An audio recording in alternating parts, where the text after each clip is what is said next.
Haleluya, para silakan duduk saudara, Tuhan memberkati.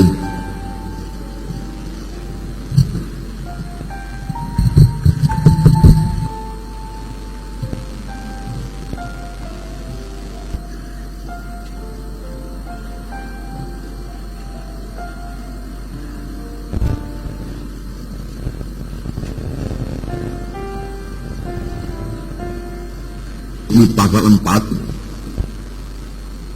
minggu yang lalu telah kita baca Filipi pasal 3. Sekarang mari kita lihat Filipi pasal 4 ayat 1 sampai 20. Filipi pasal 4 ayat 1 sampai 20. Kita baca bersama-sama. Karena itu saudara-saudara yang kukasihi dan yang kurindukan, sukacitaku dan mahkotaku, berdirilah teguh, hai saudara-saudaraku yang kekasih. Euodia kunasehati dan Sintife kunasehati, supaya sehati sepikir dalam Tuhan. Bahkan kuminta kepadamu juga Fonsudos, temanku yang setia, tolonglah mereka, karena mereka telah berjuang dengan aku dalam pekabaran Injil, bersama-sama dengan Clemens dan kawan-kawanku sekerja yang lain, yang nama-namanya tercantum dalam kitab kehidupan. Bersukacitalah senantiasa dalam Tuhan. Sekali lagi kukatakan, bersukacitalah. Hendaklah kebaikan hatimu diketahui semua orang. Tuhan sudah dekat. Janganlah hendaknya kamu khawatir tentang apapun juga, tetapi nyatakanlah dalam segala hal keinginanmu kepada Allah dalam doa dan permohonan dengan ucapan syukur. Damai sejahtera Allah yang melampaui segala akal akan memelihara hati dan pikiranmu dalam Kristus Yesus. Jadi akhirnya saudara-saudara, semua yang benar, semua yang mulia, semua yang adil, semua yang suci, semua yang manis, semua yang sedap didengar, semua yang disebut kebajikan yang patut dipuji, pikirkanlah semuanya itu. Dan apa yang telah kamu pelajari, dan apa yang telah kamu terima, dan apa yang telah kamu dengar, dan apa yang telah kamu lihat padaku, lakukanlah itu. Maka Allah sumber damai sejahtera akan menyertai kamu. Aku sangat bersukacita dalam Tuhan, bahwa akhirnya pikiranmu dan perasaanmu bertumbuh kembali untuk aku. Memang selalu ada perhatianmu, tetapi tidak ada kesempatan bagimu. Kukatakan ini bukanlah karena kekurangan, sebab aku telah belajar mencukupkan diri dalam segala keadaan. Aku tahu apa itu kekurangan, dan aku tahu apa itu kelimpahan. Dalam segala hal dan dalam segala perkara, tidak ada sesuatu yang merupakan rahasia bagiku, baik dalam hal kenyang maupun dalam hal kelaparan, baik dalam hal kelimpahan maupun dalam hal kekurangan. Segala perkara dapat kutanggung dalam Dia yang memberi kekuatan kepadaku. Namun baik juga perbuatanmu, bahwa kamu telah mengambil bahagian dalam kesusahanku. Kamu sendiri tahu juga, hai orang-orang Filipi, pada waktu aku baru mulai mengabarkan Injil, ketika aku berangkat dari Makedonia, tidak ada satu jemaat pun yang mengadakan perhitungan hutang piutang dengan aku.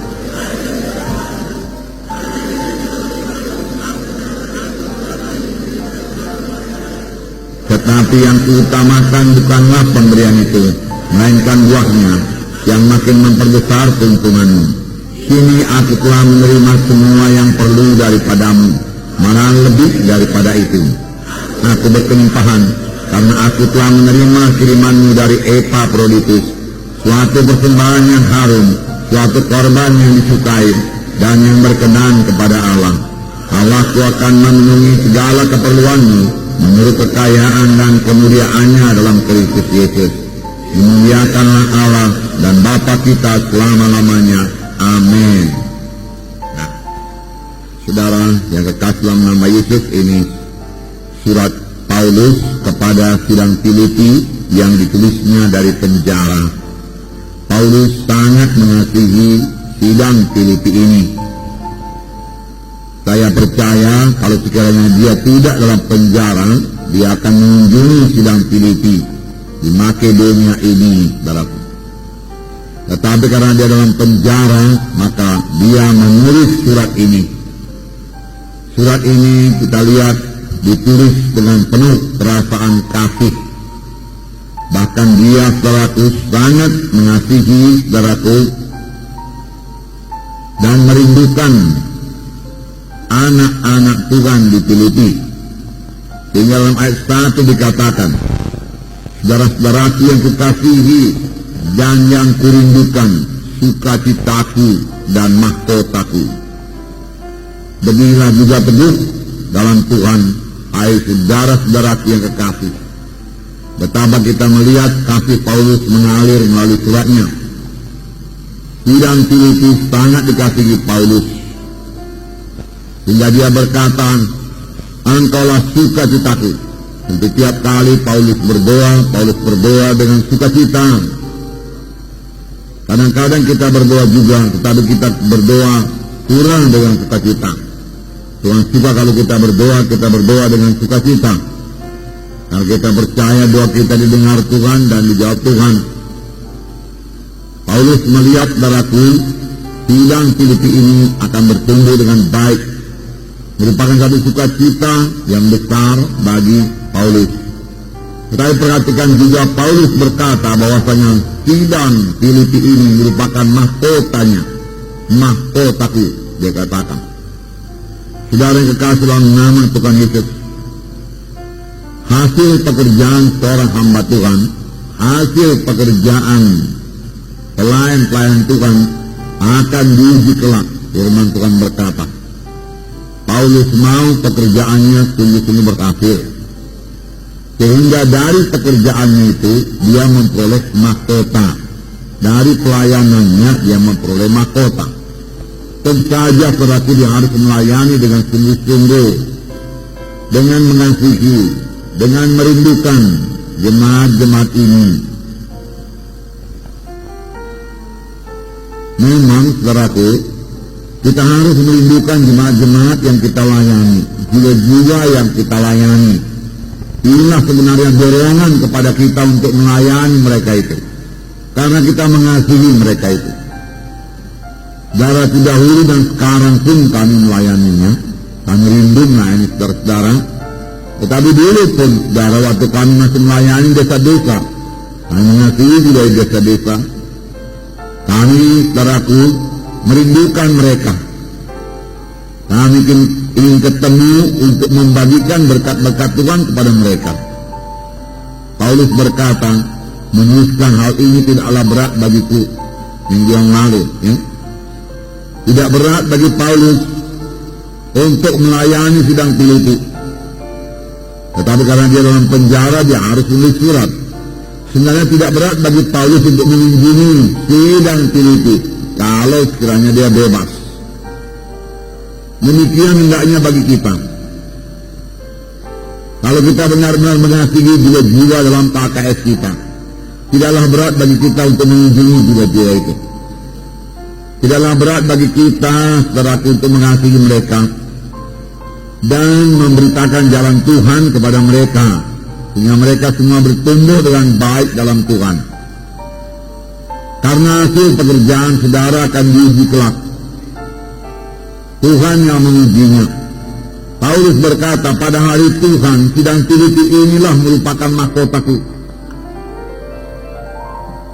Karena pelayanan Paulus kepada sidang Filipi dilaksanakan oleh Paulus dengan sangat bersungguh-sungguh dan dengan segenap hati, sehingga sidang Filipi bertumbuh dengan baik, berkenan kepada Tuhan, dan Paulus merasakan itulah kelak nanti upahnya. Walaupun sebenarnya Paulus tidak mengharap upah, semua dilaksanakan dengan kasih. Karena mengasihi, dia melayani dengan segenap hati, dengan bersungguh-sungguh.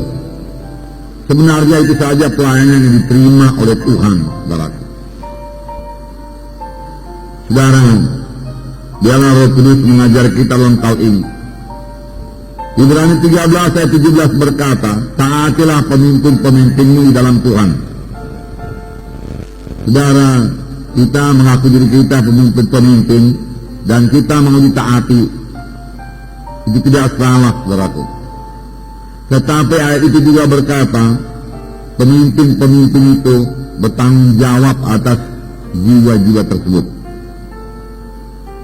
Saudara baca Ibrani 13 ayat 17, hanya pemimpin-pemimpin yang bertanggung jawab atas jiwamu. Itu yang dipatuhi, saudaraku. Saudara, kita ini bertanggung jawab, saya bertanggung jawab, saudaraku, atas jiwa-jiwa saudara.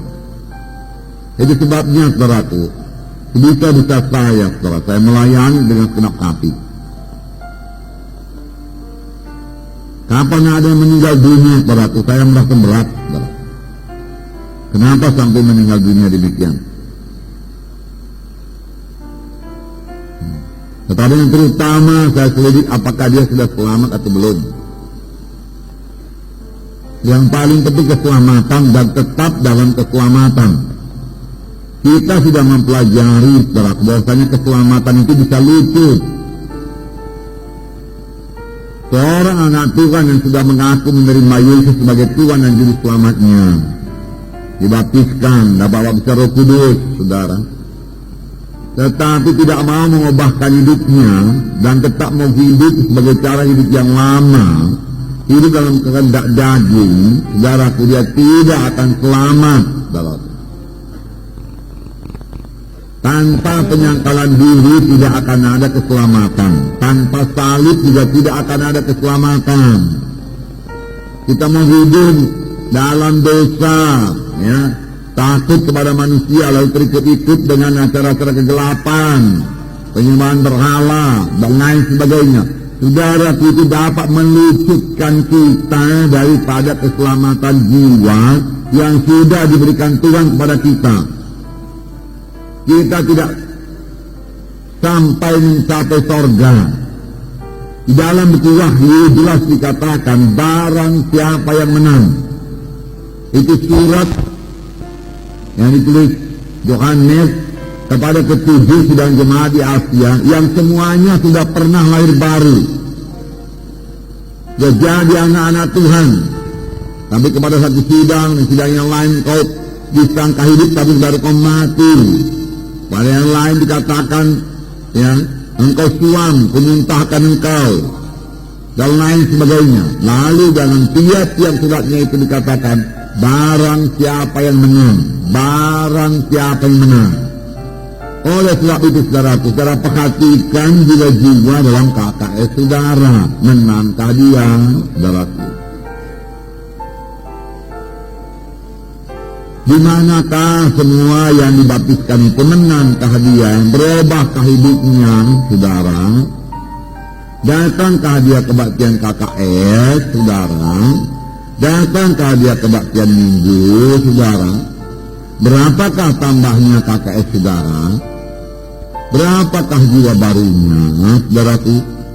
Semua itu, saudaraku, tidak seharusnya, saudaraku, tidak pernah luput dari pemikiran saudara. Itulah dia pemikiran orang-orang yang rohani. Bisa juga kita melayani, saudaraku, dengan segala macam pikiran duniawi ini, sedikit pun tidak pada jiwa-jiwa, saudaraku. Saudara pemimpin KKS bukan hanya untuk berkhotbah saja, amin, saudaraku, ya. Tetapi cara memperhatikan jiwa-jiwa itu, mengasihi jiwa-jiwa itu, melihat pertumbuhannya satu persatu. Untuk itulah diadakan kelompok kecil ini yang namanya KKS, supaya kecil, supaya bisa dikenal tiap-tiap jiwa. Berarti kalau sudah banyak begini, saya tidak tahu nama saudara pun, apalagi rekan saudara. Maka secara umum saya berikan firman Tuhan seperti ini. Tetapi dalam KKS tidak seperti ini. Dalam KKS ada fellowship, ada persekutuan, di mana saudara bisa mengasihi jiwa-jiwa itu, dan saudara menikmati persekutuan itu, dan jiwa-jiwa menikmati persekutuan dalam KKS itu. Benarkah itu jadi, saudara? Benarkah jiwa-jiwa menikmati persekutuan dengan KKS yang saudara pimpin, saudara? Kalau dia menikmati persekutuan itu, mendapat berkat, disegarkan dalam persekutuan itu, saudaraku, dalam himpunan di KKS itu, tentu saudaraku dia rindu untuk datang pada hari Rabu depan, bahkan dia bawa temannya pun, karena dia menerima berkat. Dan saudara boleh terus memantau kemajuan rohaninya. Paulus berkata, ya, aku tidak pernah melalaikan apapun yang penting bagi kamu. Apa yang rasa Paulus penting, tidak pernah dilalaikannya. Semua kuberitakan, dia katakan, baik di muka umum, baik di rumah-rumah, kuajarkan kepada kami. Demikian saudara dengan KKS saudara. Saudaralah gembalanya. Itulah dia kelak mahkota saudara. Saudara sama saja melayani saudaraku. Setia pada perkara yang kecil, Tuhan akan berikan perkara yang besar. Kalau perkara yang kecil juga belum bisa kita layani, bagaimana kita melayani perkara yang besar, saudara? Nah, Tuhan sudah sangat berahmat pada sidang ini, mengirimkan begitu banyak sekali jiwa-jiwa, saudara. Tapi bisakah kita memberikannya, saudara? Benarkah dia menjadi anggota tubuh Kristus, saudara? Kita bertanggung jawab atas jiwanya. Paulus bertanggung jawab atas jiwa dia diteliti. Oleh sebab itu dia kirim surat, dia kunjungi, saudara. Dia rajin mengunjungi. Nah, kemudian perselisihan di dalam jemaat yang segera diselesaikan oleh Paulus. Sebisa-bisanya diselesaikan dari penjara, dari tahanan. Ada temannya Sintigos, ya. Tolonglah Sintigos, dia katakan, supaya dia dan Sintigos ini boleh bersehati, sehati sepikir. Jangan sampai ada perselisihan demikian. Walaupun perselisihan itu masih kecil, selesaikan dengan cepat. Jangan sampai perselisihan itu menjadi besar. Cek dalam KKS saudara nih, saudaraku. Yang Tuhan sangat memberkati persatuan. Amin. Dalam buku Mazmur dikatakan, kesanalah Tuhan melimpahkan berkat. Di mana ada persatuan, jadi Tuhan mudah sekali mencurahkan berkat. Tetapi di mana ada perselisihan, inti ke dia, saudaraku, di sini dikatakan sudah bekerja bersama-sama teman-teman sekerjaku dengan klaim bahkan untuk memberitakan Injil. Bahwa dari permulaan sedang teliti, saudaraku, dia dan inti ke ini, saudaraku, sudah ikut melayani.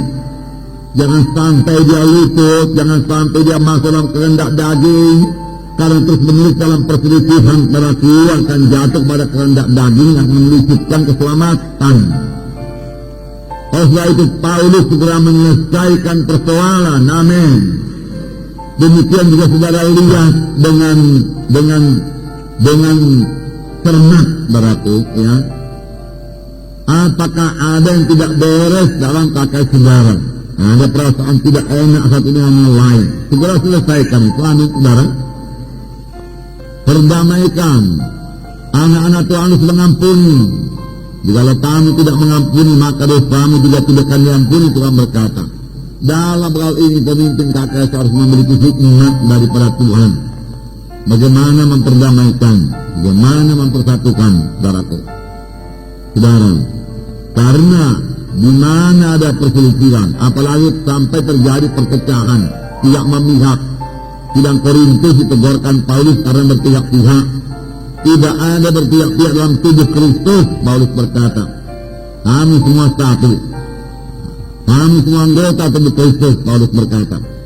Tapi berpihak-pihak demikian menyebabkan Roh Kudus tidak bebas bekerja. Bahkan kalau, saudaraku, perpecahan sampai terjadi, Roh Kudus tidak dapat bekerja, saudara.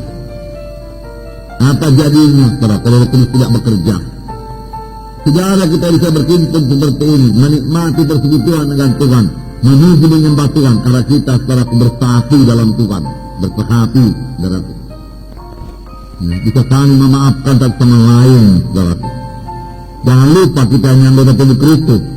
Ini sudah kita belajari dalam Roma 12 dikatakan ayat 4 dan 5 di training juga ini ada. Sebab sama seperti pada satu tubuh kita mempunyai banyak anggota, tetapi tidak semua anggota itu mempunyai tugas yang sama. Demikian juga kita walaupun banyak adalah satu tubuh dalam Kristus, tapi kita masing-masing adalah anggota yang seorang terhadap yang lain. Kita semua adalah anggota tubuh Kristus. Anggota tubuh Kristus. Lain pelayanan, lain tugas, lain karunia. Yang kita tidak boleh sendiri dan sendiri. Seperti saya ya, memang kalau kita nyanyi ya puji Tuhan berarti. Amin saudara. Ya. Nah saudara, kalau ada yang lain yang diberikan Tuhan talenta demikian, saya tidak boleh sendiri. Amin. Ini yang juga saudara. Masing-masing kita ada bagian kita, dan masing-masing kita akan menerima pahala daripada Tuhan. Sepanjang kita melakukan bagian kita dengan sungguh-sungguh, dengan segenap hati. Amin saudara. Ya. Begitu lah. Kalau saya lihat Benjamin melayani, saudaraku, sambil menyanyi, saudaraku dia melayani, sambil berkhotbah, saudaraku, dia pandai menyanyi, dan Roh Kudus turun, saudaraku. Bila dia sembuh waktu dia menyanyi, wah ini pelayanan yang luar biasa saya pikir. Nyanyiannya merdu, saudaraku, diurapi, Roh Kudus bekerja. Tetapi saya tidak bisa demikian. Saya bersyukur ya anugerah yang ada pada saya, karunia yang diberikan Tuhan bagi saya. Nyatanya juga saudaraku juga dia selamat. Amin banget. Ada juga hamba-hamba Tuhan yang dipakai Tuhan untuk melayani saudaraku orang-orang kaya. Nah, tetapi Tuhan memakai kita melayani orang-orang sederhana.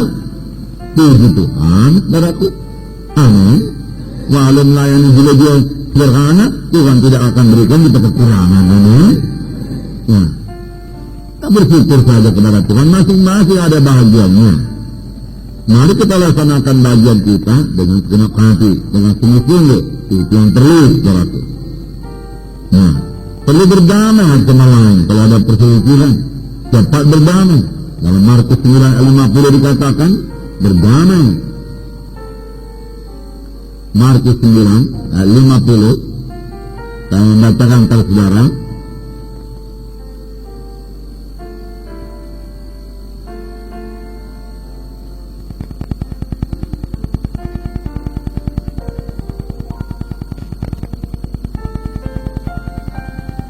Garam memang baik, tetapi juga garam menjadi hambar yang apakah kamu mengasihkannya?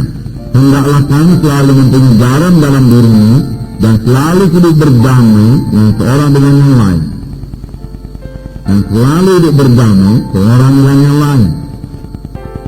Dengan demikian damai Tuhan tak mendiami hati kita. Amin saudara. Nah, gosip saudaraku sangat menghilangkan damai.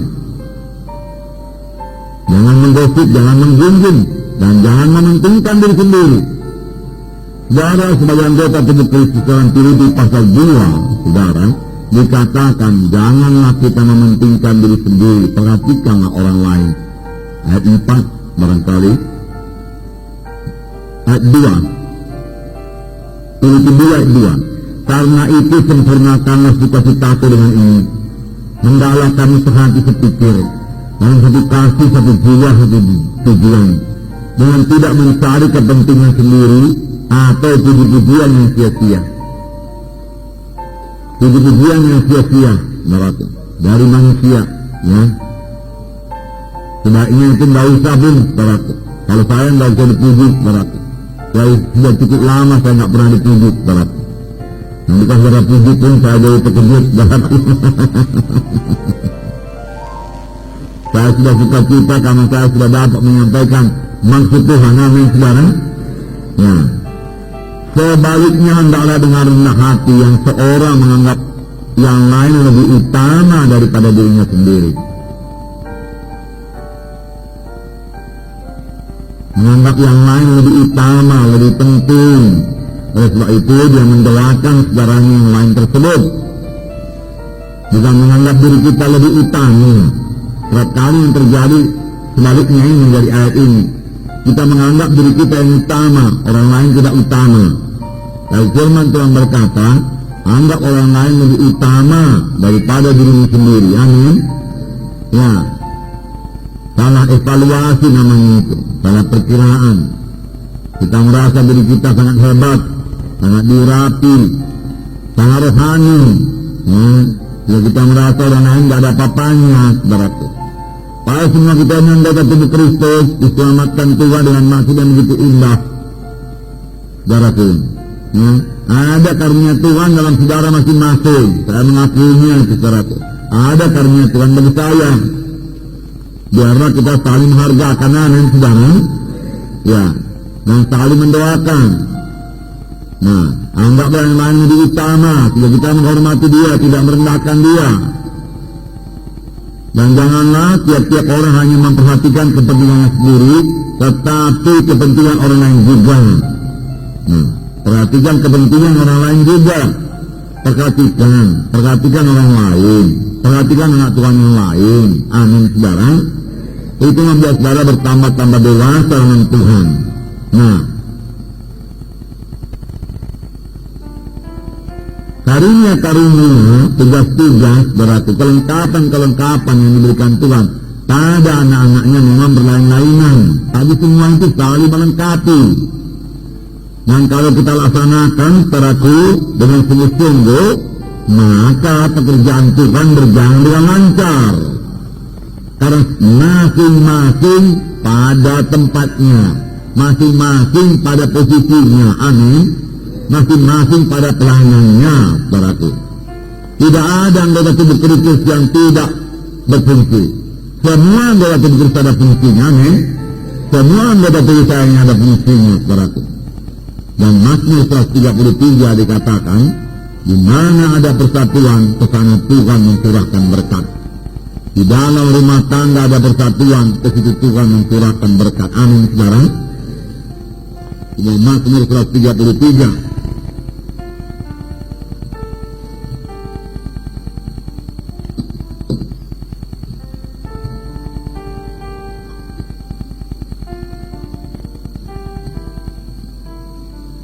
Mazmur 133, saya membacakan kepada saudara. Sungguh alangkah baiknya dan indahnya apabila saudara-saudara diam bersama dengan rukun, seperti minyak yang baik di atas kepala meleleh ke janggut, yang meleleh ke janggut Harun dan ke leher jubahnya, seperti embun-gunung Hermon yang turun ke atas gunung-gunung Sion. Kesanalah Tuhan memerintahkan berkat kehidupan di selama-lamanya. Tuhan memerintahkan berkat di mana ada persatuan. Dan Tuhan berkata sebagai minyak yang meleleh ke janggut Harun dan ke leher jubahnya. Jadi gunung Hermon yang turun ke atas gunung-gunung Sion. Kesanalah Tuhan memerintahkan berkat dan memerintahkan kehidupan untuk selama-lamanya. Amin, saudara.